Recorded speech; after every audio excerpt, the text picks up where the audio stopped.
Hi, everyone. I'm Steven Sigman, I'm Mike Bacinio. and this is the weekly movie throwdown discussion show where each week we dig into a film that fits into our overall monthly theme. But this week, however, we are going to go to our Rewatch and Reconsider series. Every time there's a fifth week in the month, we give you a fifth episode, and it's usually outside of what we talk about that month. These are films that one of us at least has seen and remembers being pretty good, or at least okay. And with the gift of time, we're going back and rewatching them to see if we were right in our assessments or if popular opinion is right and that they're terrible. So this week, we are going to talk about, from 2010, James Mangold's Night and Day, starring Tom Cruise and Cameron Diaz. Before we do, let's talk news. Yeah, a couple of things that I came across, maybe just for us, but I'll share them with you anyway. I just saw that the director of the Muppets is taking on making a movie version of Dragon's Lair, which was the most famous video game from the 80s. Yeah. Don Bluth had been involved in it. It was like an animated video game, almost like a movie. I always hated that video game, no lie. I could never get past the first step. I kept getting killed all the time. I hated that game, but loved it because I thought it looked cool, but hated it because I could not pass a single round of that game. Yeah. Anyway, looks like Ryan Reynolds has been connected to this for a while. He's producing it, but he was originally going to star in it, but he's not now. So good news for you. He's not actually going to star in it. Thank goodness. But he is producing it. But supposedly this is on track now to get going. And I actually really liked the Muppets. I like what they did with it. And so if he could bring a similar energy to this, I think that could be fun. This is the Jason Segel Muppets? Yeah. Okay. So the director's name is James Bobin, I believe, is his name. And he's the one that's involved. So I remember that game, and it frustrated me because I didn't know how I was controlling it. Me neither. I could never figure it out. Before I understood what was going on, I was dead. Yeah, it just seemed like I was so programmed to have the little guy going across the screen, and this was you're immersed in basically a cartoon, and it didn't make sense to me. And so I ended up dying all the time. But it was fun to look at. And it'll be interesting to see how they translate that to the big screen. Is it going to be the same style? Is it going to be live action, a little different? I don't know. So we'll see. Yeah, I'm excited to see that, honestly. Probably more excited than I should be, but interested in it anyway. The other thing, I was reading about AI in China, and they announced that they're going to be using AI to go back and clean up and fix a bunch of old kung fu movies. Oh. Which, I have to admit, when we think about AI, it feels like that is kind of the best use for it. Going back and cleaning up old movies, I think that's a decent use for what AI could probably do. And so I'm not necessarily against that, even though I think I'm against AI in general. But in this instance, not the worst idea. So what does clean up mean? Well, supposedly they're just going to go back and it's degraded over time. We're talking about movies going back to the 60s and 70s. And supposedly they're going to help restore some of the picture and some of the audio without supposedly changing the narrative at all. They're going to leave the movie alone. Okay. So that's good news. The bad news is they also just used AI to create a animated sequel to A Better Tomorrow, the old John Woo movie. Oh. And the way they're talking about it is it only involved 30 people to make the whole movie, script and everything. They had AI basically write the script, do the animation, the whole thing. It took, weeks or months to do, and they have a finished movie, and they're saying that this is the wave of the future to kind of create movies in a much faster way than it had been done before, and all of that sounds scary to me. But it's a live action film? No, it's animated. Oh, okay. That makes sense. That's really in line with something that broke a few weeks ago where Natasha Lyonne and this documentarian Bryn Moser created a company to make animated films, at least in part, if not fully, AI to generate the content so that they're not relying on actors or animators to do the work. And that's gotten a whole lot of pushback in Hollywood, and with good reason, and this sounds like China is just doing that, you know, as a country or like as a an industry. Yeah, and it always when people try to scare you about AI in America, what they say is that, China is moving forward with it, and either we catch up or we get left behind, and I get where that argument's coming from, but is this really how we wanna catch up with them? Like, I don't know if I wanna compete in the AI movie business. I don't either. Well, something that I saw recently, and I don't know the details of it, but there was a deal made with Lionsgate Studios and an AI company to integrate AI into their filmmaking somehow, uh, just to kind of go into their library to train the AI to help like assist them on upcoming productions. So it's based on it's not the learning model is Lionsgate's back catalog. So it's going to have whatever I don't know, like house style there is in Lionsgate, if there is one, and then they're going to apply that to projects going forward. But uh, it's just not good. Doesn't sound great. Uh, so because I don't wanna bum you out in news, I have one more thing for you, and this one's probably Okay. just for you. Yeah. That it looks like Mindhunter, the David Fincher TV series, might get revived as a series of movies, Yeah. which sounds very exciting because I'm not a huge my wife loves murder shows a lot more than I do. Not a huge murder show person, I'm but I not really either. liked Mindhunter, and I was kinda riveted by it. I thought it was fascinating, Yeah. and, was pretty bummed when they canceled it. And so this is, kind of exciting to me.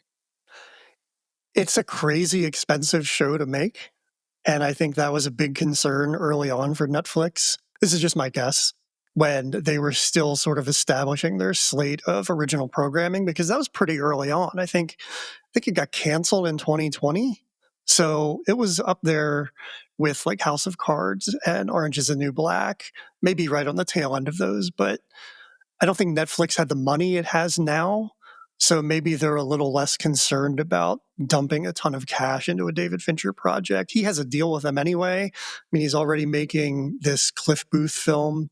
So that's going to be coming through Netflix. And there's a real clamoring for this show. I mean, people loved it. People still talk about it all the time. Who knows what'll come of it? This was Colt McElhenney saying he met with Fincher about it. So I don't know where it'll go from there. But it's promising and it's exciting to think about that coming back because it's great. I'm with you. I don't like crime shows like that, but if Fincher's doing it and it's like real life dramatizations in a sense of like Ed Kemper and these people, then I'm all in. I also want to see where that BTK thread went that was in season 2 that I don't think really wrapped up. Right. So it'll be nice. I mean, you know where it goes because he's the BTK killer, but It's but fair. I want to see Fincher's take on it. All right, so I have one quick thing for news that pertains to this show, and that's or this episode, and that's that Tom Cruise is finally getting his Oscar. He's being given an honorary statue at the governor's ball this year, um, along with Dolly Parton, which is great. She is, you know, National treasure. robbed for her Rhinestone performance, not getting nominated. But also being given awards are Debbie Allen, who we know from Fame, and production designer Wynn Thomas. So they're all getting these honorary Oscars. I think Cruise is the biggest deal, just in the sense that he's someone who probably should have won one by now and hasn't. And maybe we'll talk about that a little bit today. But it's nice to see him being recognized. I think that what it speaks to as well is the rehabilitation of the image of Tom Cruise. Yeah, Um, so that's the timing is interesting in that regard, and that is the segue into Night and Day because Night and Day is a very interesting period of Tom Cruise's career and kind of started the issues in which he needed to be rehabilitated. yeah. Well, that is the most beautiful segue we've ever had. So No, I nailed that one, didn't I? All right, come on, uh, let's go. let's hop into Night and Day.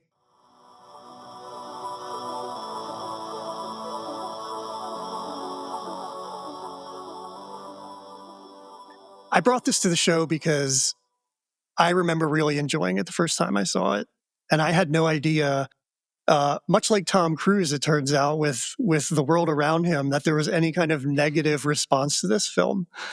So I was surprised when I went back to it not too long ago and saw that it is very much maligned. It has, and I think it's important to say that Rotten Tomatoes scores up front because it is 51 critics rating and a 49 audience rating and a 2.8 on Letterboxd. That is wildly low. And normally, I think films like this are inflated, at least by the audience score. So I'm really shocked that this is as low as it is, because to me, in watching it again, I like it just as much as I did before, if not more.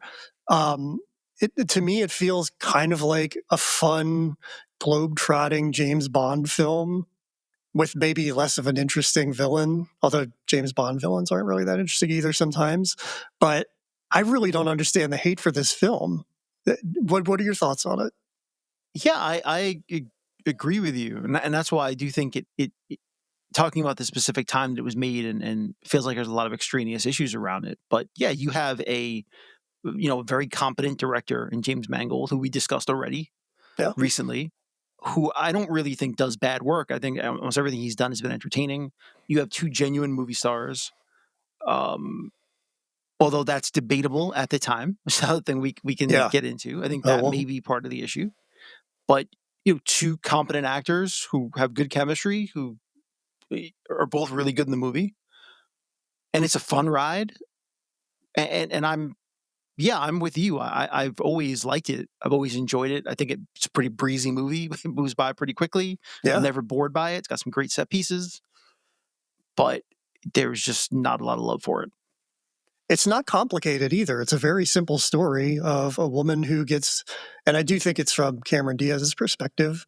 She's the star of it, in my opinion. She gets wrapped up with a spy who may or may not be a bad guy, and just kind of works it out. And it's fundamental. And there's no, like, the Mission Impossible movies are incredibly complex with their plots, and they have to keep revisiting them with exposition to remind you of what's going on. And this is pretty much like, the bad guys are trying to get this battery, and that's that. It's really simple. And I really am surprised that it took 12 writers to write this, by the way, including Scott Frank. Yeah. So let's get into that. I think that's part of what the issue is here. And we both know that when you dig into a movie and you find out that it's either gone through development hell or has required more than 3 people to write a script, red flags start flying. Yeah. And clearly that's what's going on here. This was a movie that was just kind of lost in turnaround for quite a while. And it shouldn't take that many people to write a movie, especially a movie like this. Because I have to say that as I was watching it, I had to laugh because it's like, what a gift for a screenwriter to be able to write a movie where when things get complicated, you just have someone get knocked out, fade into black, Yeah. and move it to a completely different place. Like, that's the easiest screenwriting trick ever. Like, so how could this movie have been that hard to write? You don't have to make anything complicated. You just get out of there whenever something gets weird. Yeah. It's really surprising. And I think one of the big things, well, there are a couple big things around this, and we should talk about Patrick O'Neill, who was the credited writer on it. He doesn't really have much of a filmography outside of 1 or 2 TV shows. No. He's an actor by trade, been in a bunch of John Cusack stuff, but really as a writer, I don't know why he got the credit over anybody else. But like I said, Scott Frank was in there. Yeah, I think because there ended up being so many friggin' people that got involved in it, they just decided to go back to the person that birthed the idea, where I think it was his original idea. And so after all this back and forth, they just decided that makes the most sense. Yeah, that was a WGA ruling. So apparently there was a little bit of arbitration involved to get that writing credit. But the way this was received, I don't know if any of those other people would want that credit anyway. It's a fair point. But we talk about the time and what was going on here. And I think one of the big things to me that was a problem for this is the marketing. And from my research, and I could be wrong about this, but everything I've seen has had one poster or variations on one poster where it's white silhouettes of Tom Cruise and Cameron Diaz. There's no picture of Tom Cruise or Cameron Diaz on the poster for this film. And that blows my mind, like why you would not put those people on your poster. Well, that when I was looking into this as well, that doesn't seem that surprising anymore because Because of the period. because of the period of time that it was made, there were a lot of people who thought that Cameron Diaz was kind of past her prime, which is an absurd thing to say. Yeah. I mean, let's just be straight. Like, what was she in her mid 30s? I don't know she was in her mid 30s, and like she's already washed up. Like, we won't even get that's a whole side conversation to have. But they felt like Cameron Diaz's popularity was already waning. And maybe they're not wrong because I mean, this is 4 years away from her retiring. She just decided to step away from filmmaking completely. But they said that there wasn't a lot of recognition amongst young people, talking like 18 to 22 or 18 to 25, for Cameron Diaz or Tom Cruise at that period of time. And so I think that they panicked and decided to try to sell it in a different way. But then they also panicked again and just had one of the most aggressive, ham-fisted marketing campaigns that probably has ever been done because they were desperately trying to save the movie. And I think it ended up turning off more people than it brought in because it just seemed to be everywhere.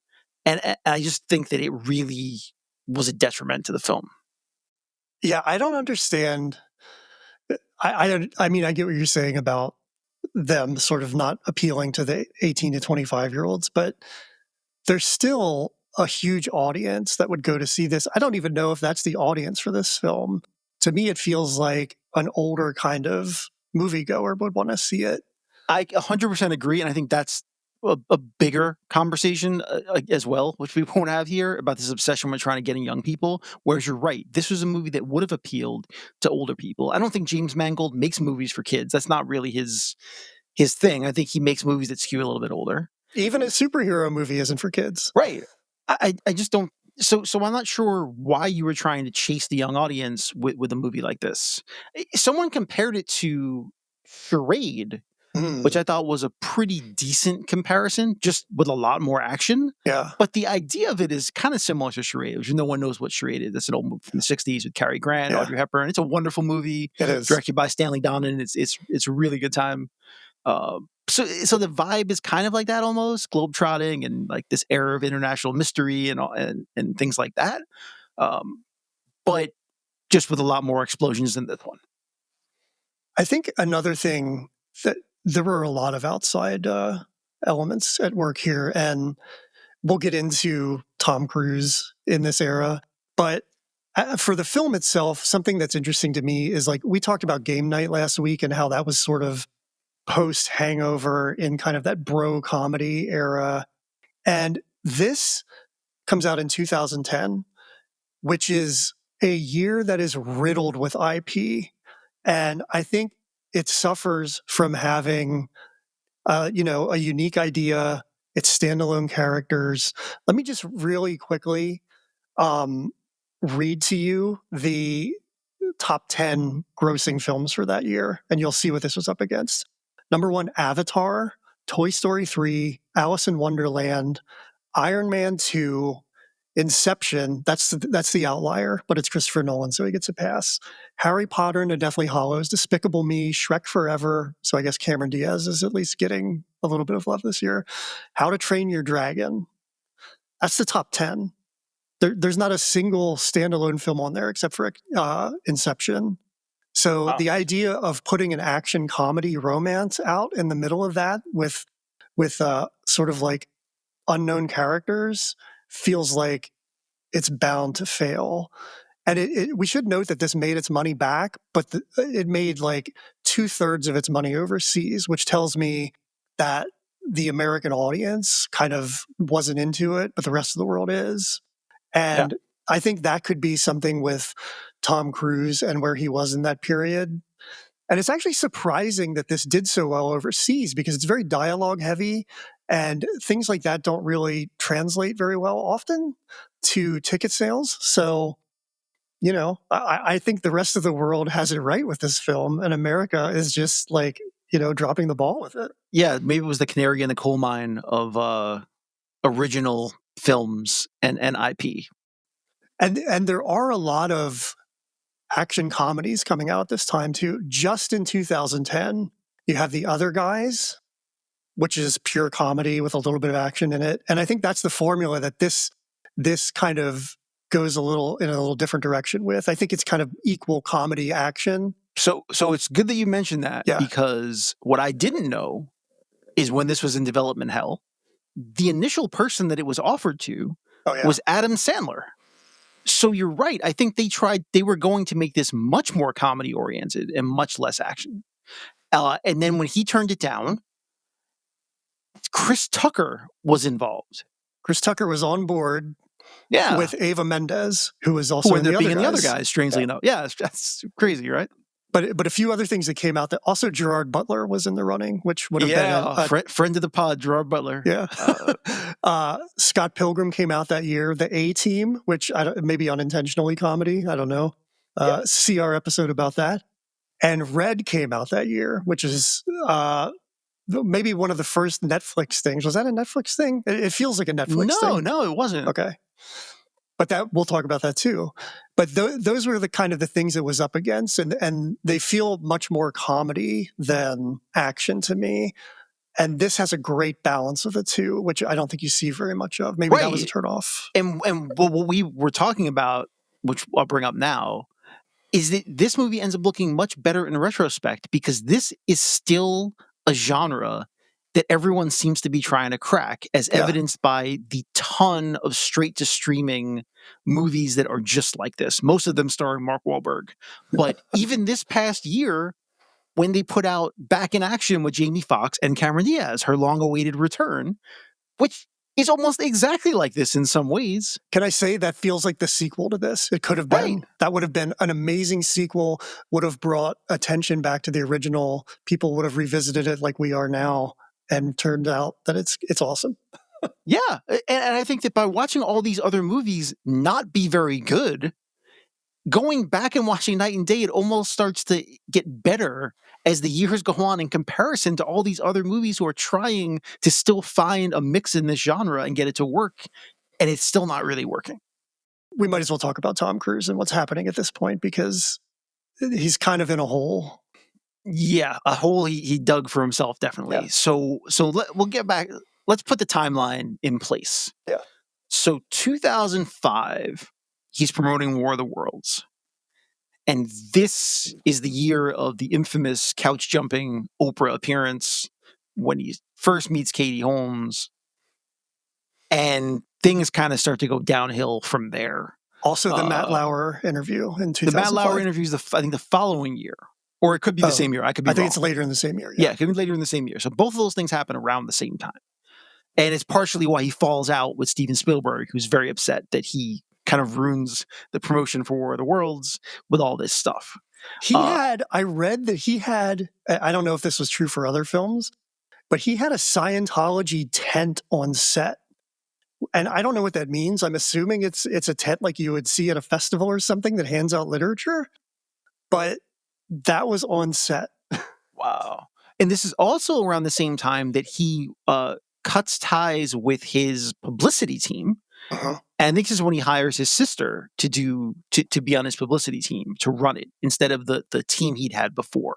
Well, there was another team brought in the interim during these crazy things. And when the crazy stuff happened, they were let go, and then his sister came on board to kind of right the ship a little bit. So yeah, he loses his publicity team, which clearly was not getting paid enough for the work they had been doing up to this point. Because the minute that they walked away, I mean, all hell broke loose. And so we watched Tom Cruise basically dig himself into a giant Scientology-sized hole. And then the Katie Holmes thing, or her being much younger, that whole thing seeming kind of weird and Stepford wife-ish and everything going on with that. I don't want to discuss someone's marriage. It's not my business. And I'm not Us Weekly. But we're just talking about in the larger context of how the public was receiving this. They didn't seem to love it.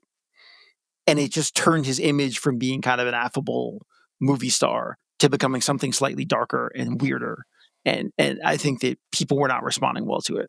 So his stock is probably as low as it has ever been around this time, like these 4 or 5 years we're It's talking, and he only makes a few movies in the interim as well. it's worth noting that he and his producing partner Paul Wagner had a deal with Paramount that was cut off once he did the 2005 stuff. So this is a guy who could make whatever he wanted with his producing partner, and they were going to cut him a check for basically whatever he needed. But in 2006, I think, Sumner Redstone made the decision to cut him off. I mean, he would eventually go back, and basically he's now at a point where it's almost like that never happened because he's still getting the money that he needed. Now he's getting an Oscar. So it's like this period we're going to talk about is sort of like retconned now, but Right, it's and very he interesting. worked, and that's what we talk about, that he has worked incredibly hard, and by incredibly hard, I mean literally Yeah. working himself to death between Top Gun and Mission Impossible to go back to being just an all-American action person, killing himself for your entertainment pleasure to try to basically rehabilitate this really low period. But he was also, struggling in terms of how he was perceived by the public, but I think also struggling creatively, partially maybe because deals were drying up. But if you look at this period, I mean, he had that really great cameo appearance in Tropic Thunder. But besides that, this is an important period because he makes Valkyrie, which is where he ends up meeting the director who is going to essentially change his career. Like Christopher McQuarrie, once he starts working with Christopher McQuarrie, everything changes for him too. And they first worked in Valkyrie. So it's a fruitful period for him in terms of that. But, he made Rock of Ages in this point. He made Jack Reacher here, which I also think was a misstep, not for the reasons everyone else thinks. I mean, one, that he was technically too small to play Jack Reacher, which is, a fair argument because the character is supposed to be a big guy. But I think the reason I thought it was a failure, and Night and Day proves this, is that Tom Cruise has a ton of charisma, and he's actually a pretty funny guy. And Jack Reacher is in no way funny or charismatic. He's just a blunt force instrument. Right. And I think that this also speaks to that, where he was just kind of adrift creatively. And maybe this was the mood that he was in. He wanted to play someone darker. But taking away the charisma of Tom Cruise is a huge mistake. And that's why Jack Reacher didn't really work for me. I agree with you. I actually just watched it the other night because Laura hadn't seen it. So we wanted to sit down and check it out. And I really like it. I think you're absolutely right. And that not he still has a little charisma, but it's like a dark charisma. And you also see that in Night and Day once they get to Salzburg and he's like perceived as it's going to sell the battery to Gal Gadot. There's like a tonal change for him, and he's darker and he's not as charming and he's not very funny. And I actually kind of like that about it because he just disappears from the film then and lets Cameron Diaz kind of drive the ship, which I think the film really needed. But all that is to just say that he takes on that persona in this film, and then that kind of like takes me out of it with him. And so, yeah, I absolutely what you're saying is like it almost seems like I don't know if the opportunities aren't as good during this period for him, if he's in like actor's jail, or if he's trying to vary it a little bit and get back to the stuff he was doing in the 90s, which is like real acting. Not that he's not doing real acting, I shouldn't say that, but getting into like auteur stuff. I mean, I think Robert Redford directed either Lions for Lambs or Valkyrie, didn't he? So, maybe he's trying to expand a little bit, and it looks like he's going to try to do that again now, doing a couple of the things that are coming up. Yeah, right. Now that he's kind of rehabilitated his image, he can go back to that. I think that now is the time. I think he's right. Mission Impossible has kind of helped revive his place so he can move on from it. I think his plan was to save Hollywood as an action star. And he's completely rehabilitated because Steven Spielberg told him he saved Hollywood's ass at the Governor's Ball a few years ago. So mission accomplished. It wasn't impossible after all. And now he can get back to being an actor, because if you look at the stuff pre-90 or like pre-2000, he's great in it, I think. Some of it's a little darker, some of it's funny, but I think he's always really solid as an actor, and he's known as somebody who puts in the work, takes direction really well, And I think he has great chops. Yeah, I'll say this. My 80-year-old father, who doesn't like anything or anybody, said recently, when I told him I was doing this for the pod, he's like, Tom Cruise doesn't make bad movies. And this is coming from a guy who genuinely hates everything Christopher Nolan's ever done and most modern movies because he hates things that don't end properly. But that's a totally different side topic. Yeah. But yeah, he thinks Tom Cruise never made a bad movie. It's just that's his brand. And I do think if you go back, I mean, his percentage, his batting average is very, very high. I really think it's only that period between like 2006 and there, there was Mission Impossible 3 in 2006, like the lowest grossing of the franchise. But that was probably already in the works with J.J. Abrams before all this stuff happened. And then there's not another Mission Impossible film until 2011. So that period is like a really dark period for him. And I mean, all respect to your dad, but there are a couple bad movies in there, I have to say. He actually came to this conclusion because he was watching The Last Samurai and was like, I really liked The Last Samurai. That was a good movie. I haven't seen it in a long time. I can't say for sure, but so according to him, he thinks that's an underrated movie. I think white savior complex aside, it's a very good film. I really like it. On a total side note, I'm listening to Ed Zwick's book. It's great, right? Who directed Last Samurai? It's a really good book, and I mean, it's got old man with nothing to lose energy going on because he just decides to tell some stories. And the story about Shakespeare in Love, which I had never heard before, is so engrossing and fascinating. It tells you so much about what it must be like to deal with a modern Hollywood. Yeah. Because he gets screwed by the lead actress and then screwed by Harvey Weinstein. And it is just such a great encapsulation of what a minefield it is to try to get a movie made. Yeah. I enjoy that book quite a bit. I really liked hearing the 30-something stuff with a show I never watched. Yeah. But my wife is working with Melissa Gilbert right now, so I liked hearing that Timothy Busfield is like a really good guy and like really fun and creative and really seemed to be the one to like push people to do what they wanted to do on that show. So I like that. That's just a name drop. But yeah, so this period for Cruise is dark. He comes out of it, but he's kind of hit or miss after this too. Oblivion, not so Oblivion good. I probably like Oblivion a little more than some people, but definitely not as good as Edge of Tomorrow, which I think is fantastic. Edge of Tomorrow, I think, is really the thing that brought him back. I mean, that film is beloved because it's so good. Now they're making a sequel, of course. Takes a shot at The Mummy, which, that's a tough one. Little outside his wheelhouse, I think. I shouldn't say that. I don't think that he could not do it, but I think it's just like everything put around him probably wasn't the best conditions to have him stand out in it the way he should have. I mean, that killed an entire universe of film. It absolutely did, and also it killed a possible franchise comeback for Russell Crowe, who we talked about before, who hasn't been able to find footing in a decade or more, and that could have really helped change things for him, but it totally failed. I think if The Pope's Exorcist becomes a franchise, he's going to do very well because I actually kind of love that movie. That was a tough call with that DC Dark Universe or Universal Dark Universe, but I have hope that they're going to make something out of that because those movies are just, like so classic. Why can they not remake them? It's like any DC movie. Like, how do they miss the mark so bad? I think part of it is that they're trying too hard. Yeah, that could be true. I do. I just think that they're trying, like the original stories, the reason that they're successful and the reason people still watch them to this day is they're very, very simple. Yeah. I mean, the movies are like an hour and a half at most, and they're very simple.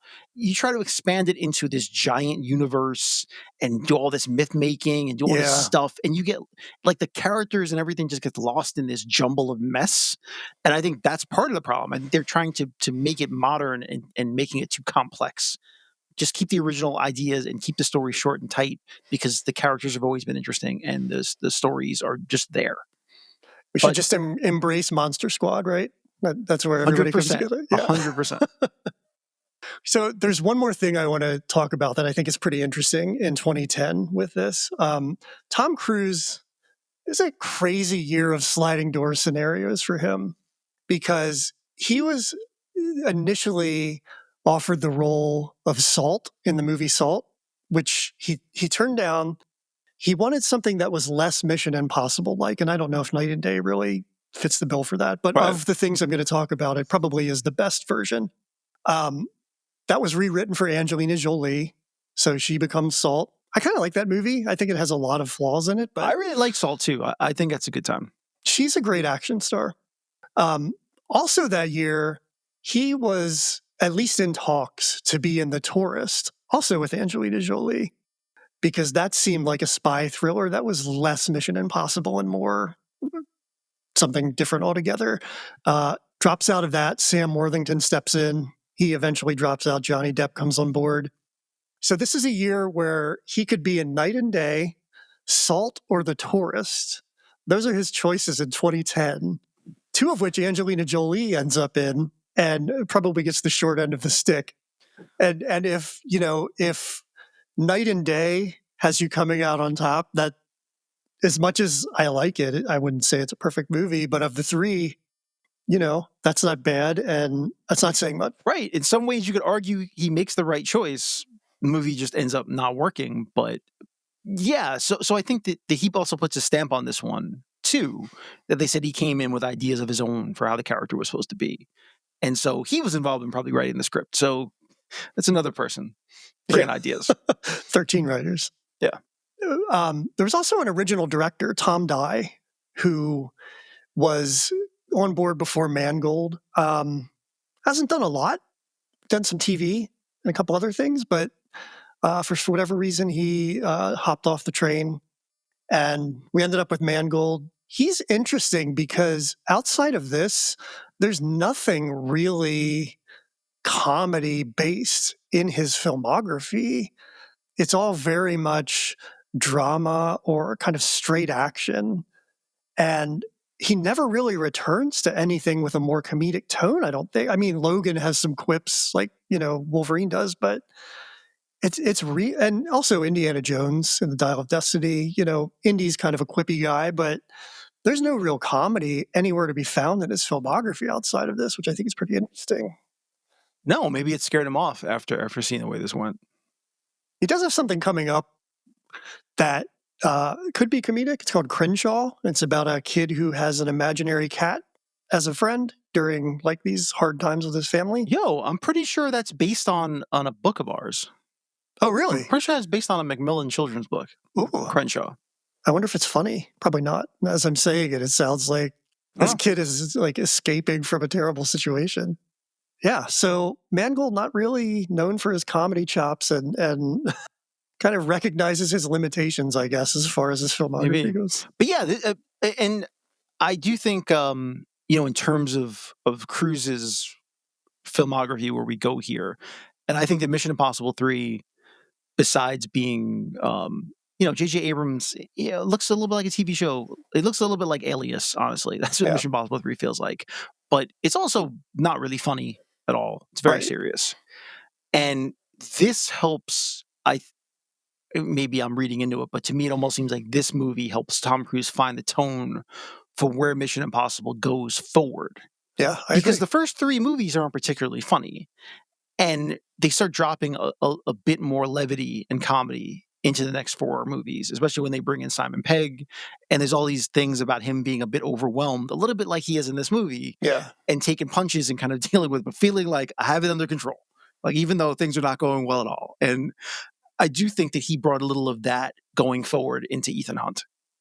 There also those first 3 directors of Mission Impossible not known for comedy. You have Brian De Palma, John Woo, and J.J. Abrams. So maybe Abrams a little bit more than the other 2, but that's not who I think of when I think of comedy directors. It's a good point. But yeah, he really does find that tone here, and he plays it so well. And I think this is Cameron Diaz's wheelhouse. She's very athletic, just like he is. She has amazing comedy chops. Everything I see her in where she's comedic, I like her.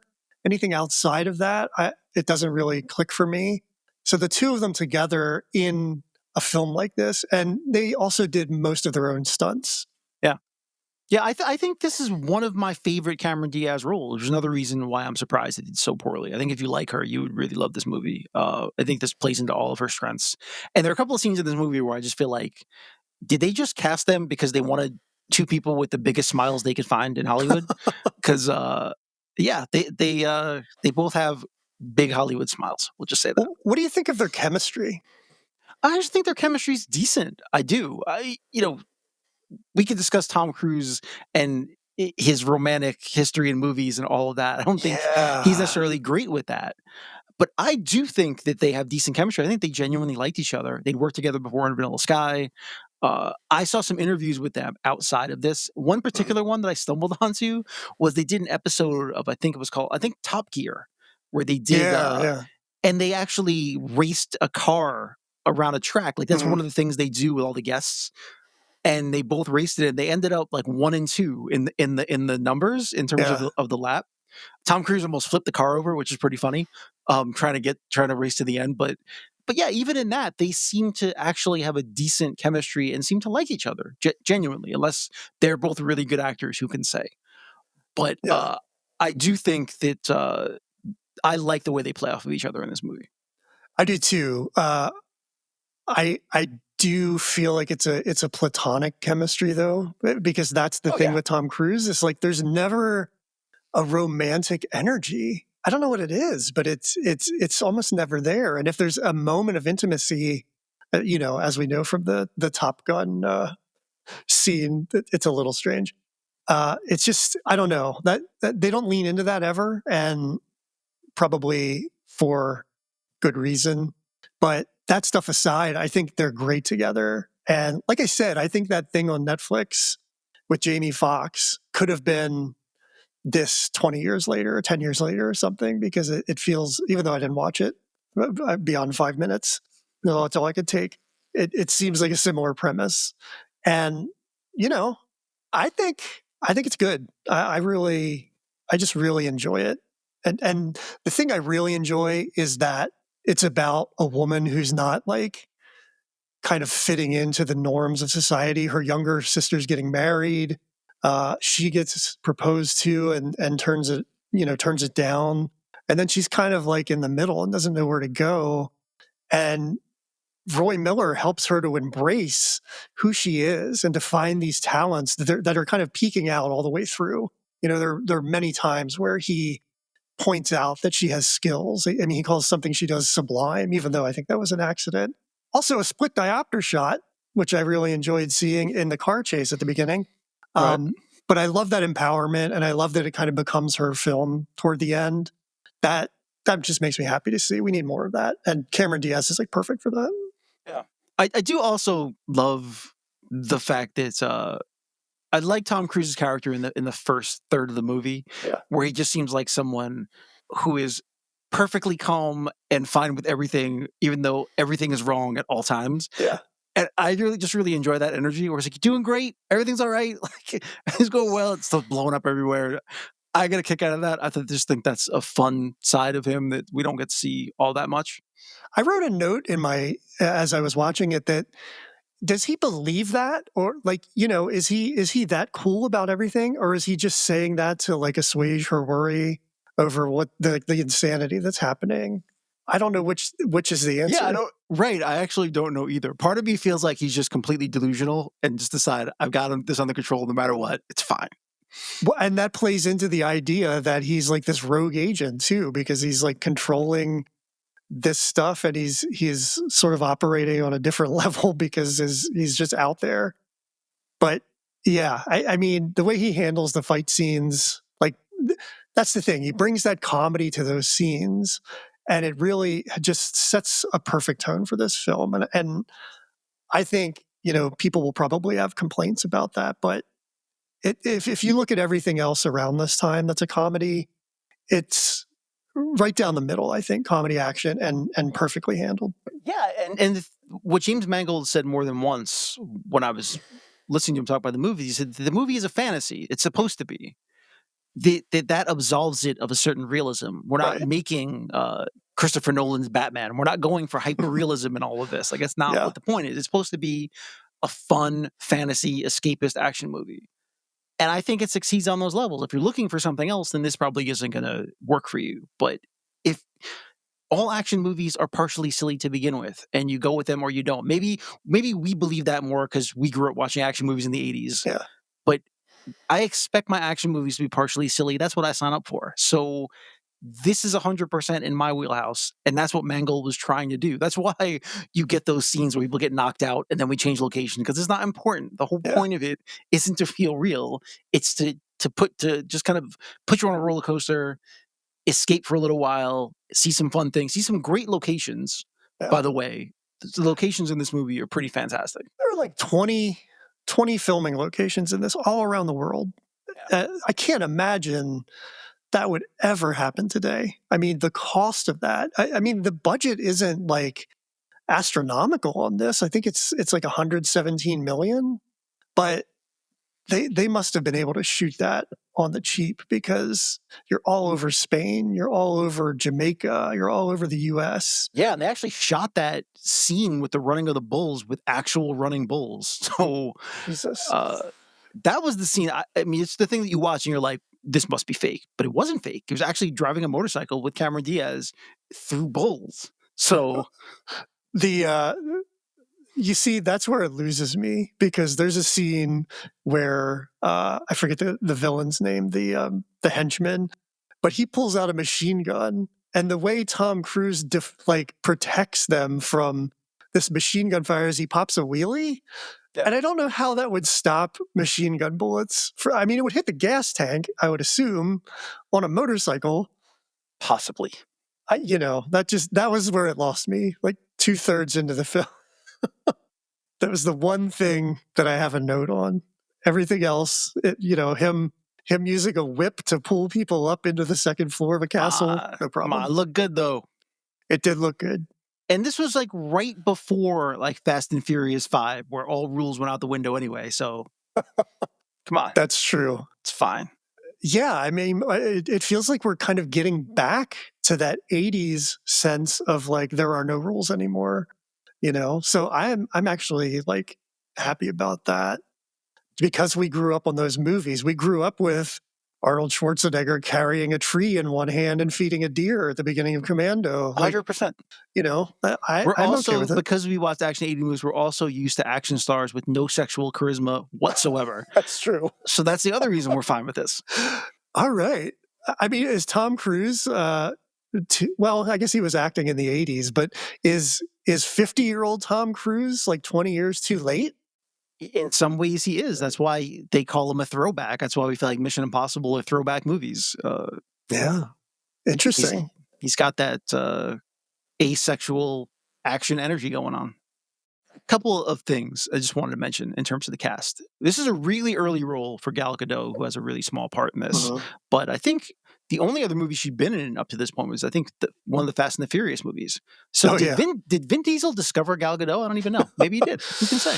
But I couldn't help but think that. But yeah, so really early part for her. But the other thing I wanted to mention was Viola Davis playing the CIA director. Yeah. I just feel like when she's not doing like really serious acting roles, isn't she like the head of every organization, every movie and TV show? I feel like this is her 100% wheelhouse. Yeah. Badass woman in charge of an agency. It's like, that is what she does.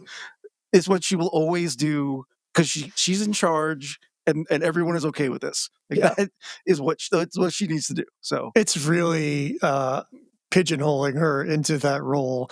Yeah. The only thing I really remember, I remember from a lot of things, but we talked about Out of Sight on the show, where she played like a totally different role in that. Right.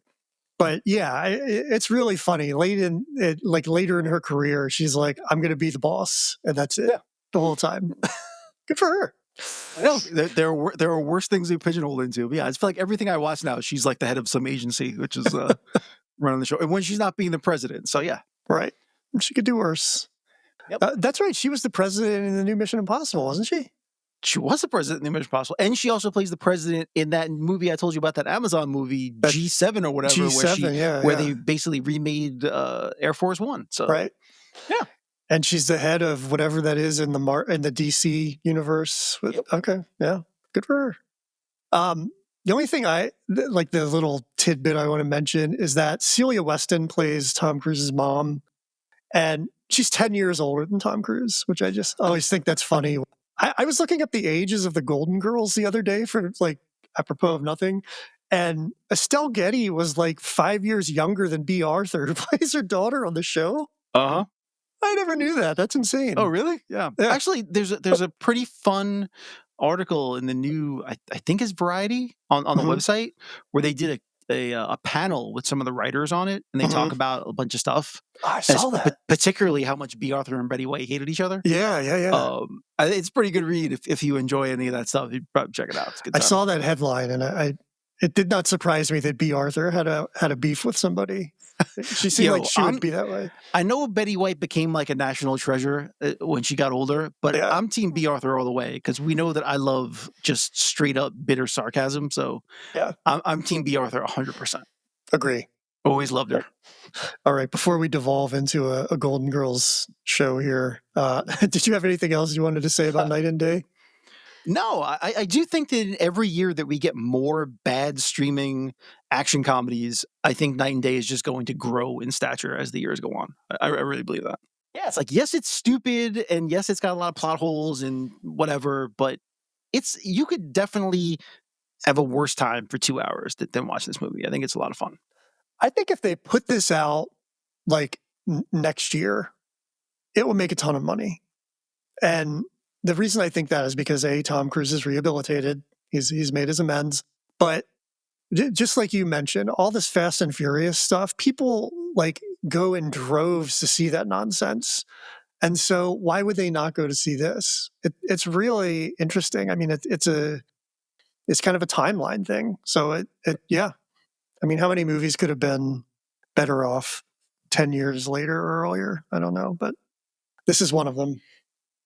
So yeah, that's it for Night and Day. The consensus is that it's still as good as I remember it being. Yeah, and a cosign from me.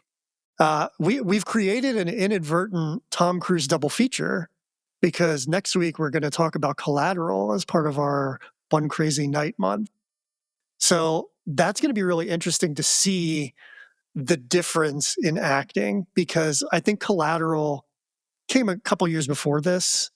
And it's actually, Collateral is like right before the bottom starts to drop out. It's kind of like the last movie of a peak Tom Cruise run, in which he just does a lot of great projects and ends here working with Michael Mann.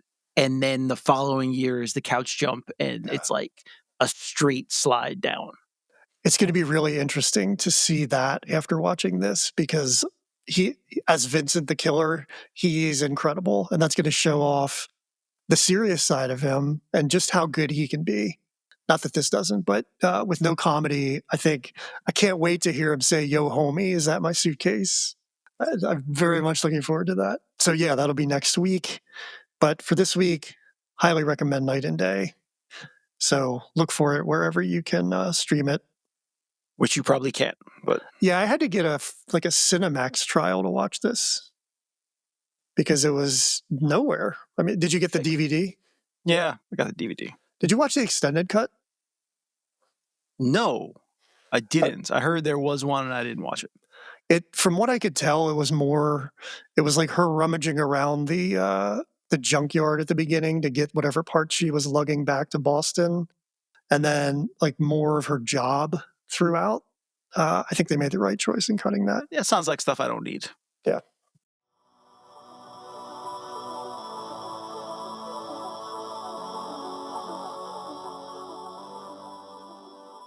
All right. Did you watch anything this week that you want to talk about?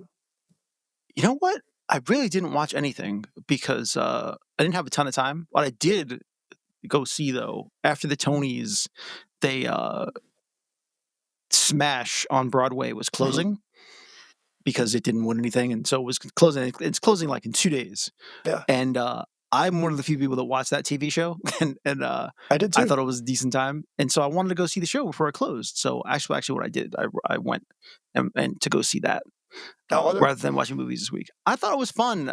So I just happened once before. There was a show called Swept Away, that also closed a few months ago. And I went to go see that one, and I could see why that one was closing after I saw it.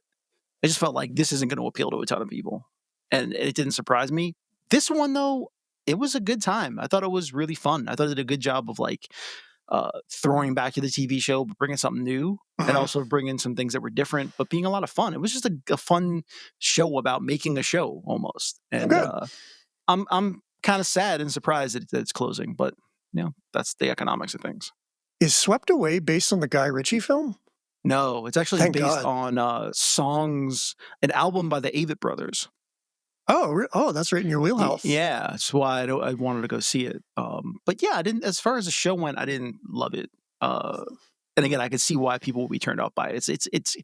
It's a show about a shipwreck and like cannibalism and death. I can see why you Oh, wouldn't want to spend a lot of time in that world. So yeah. it didn't surprise me all that much. Interesting. Similarly, I went to see 28 Years Later yesterday, which is, I guess there aren't really cannibals in it, other than the rage virus victims. It was okay. I am seeing that it's getting a lot of really positive feedback online. I didn't rewatch the other two. In fact, I haven't seen them probably since they were out in the theaters. They've been very hard to come by on streaming, and I know there's probably like a Blu-ray release of it or something, but I just never revisited them. And this was fun. I mean, it had that real like kinetic Danny Boyle style. He's working with Anthony Dodd Mantle again, who we talked about in our Slumdog Millionaire episode. Just like really innovative and really unique as a cinematographer. And there's this one thing that they do in this film that I can't tell whether I like it or I dislike it, where initially, and it's pretty inconsistent, but uh, everybody, all of the rage virus victims are hit with arrows. That's their weapon that they have to fight these monsters. So for the most part, for the first third of the film anyway, they're hit with an arrow on the left side of the screen, and then the camera shifts almost like bullet time in the Matrix to where they're on the right side of the screen every time there's a kill, and it's really jarring. And I don't know whether it's like really cool or really irritating to me, so I have to think about it a little more. But it's a pretty interesting story. You know, everybody's quarantined on an island, and the only way they can get to the mainland is via a causeway that's only there during low tide. So I think that's kind of a cool thing that's put in the story. Written by Alex Garland, of course, and yeah, it's a great performance by Ray Fiennes, by the way, who is just like killing it lately. I really love seeing him in everything, and yeah, it's not bad. I mean, I think I might want to see it again to just kind of get a sense of how it fits with the other film. It was I was trying to get to see it this weekend. So but based on what you're saying, I'm not sure. I'm still torn. I'm trying to figure out if I want to go see The Materialists or 28 Days Later. I'm not sure what I'm going to go see yet. I Well, you're know not I'm a not going horror to go guy. see. Yeah, but there's something about. I really liked the first one. I really liked 28 Days Mhm. Later. That was a good movie.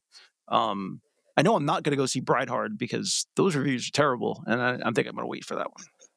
So I went to AMC's Screen Unseen thing on Monday where they show a film and they don't tell you what it is. And there's there's a subreddit where it's exclusively about that. So they try to guess what the film is going to be based on the runtime and the rating. And the consensus is that it was Bride Hard. So that's what I went in fully expecting to see, like wasting an hour and a half of my time and being completely disappointed. What it ended up being was this film called 40 Acres with Danielle Deadwyler.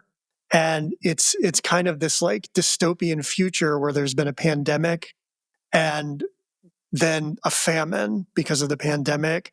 So the big commodity now is farmland, and Danielle Deadwyler has this family and they own this farm and they're very assertive about keeping crops growing.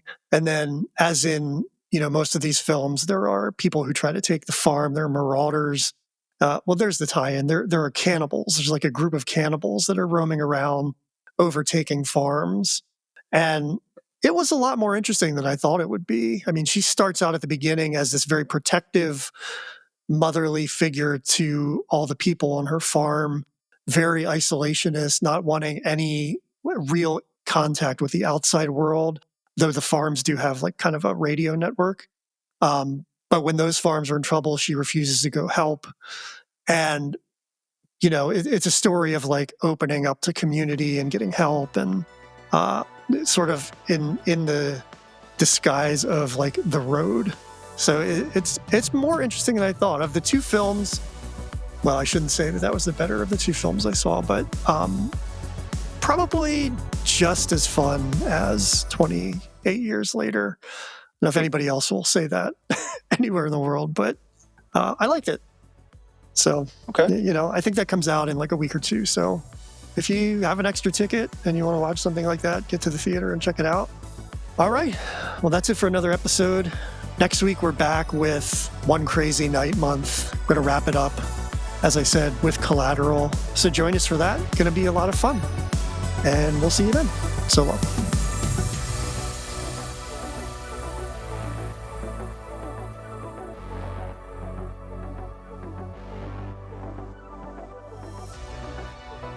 As always, thanks for listening to the Weekly Movie Throwdown. We'll be back next week with another exciting episode, so be sure to subscribe to the show wherever you get your podcasts. And for even more from us, visit moviethrowdownpod.com or connect with us on social media. We're Movie Throwdown on Letterboxd and at Movie Throwdown Pod everywhere else.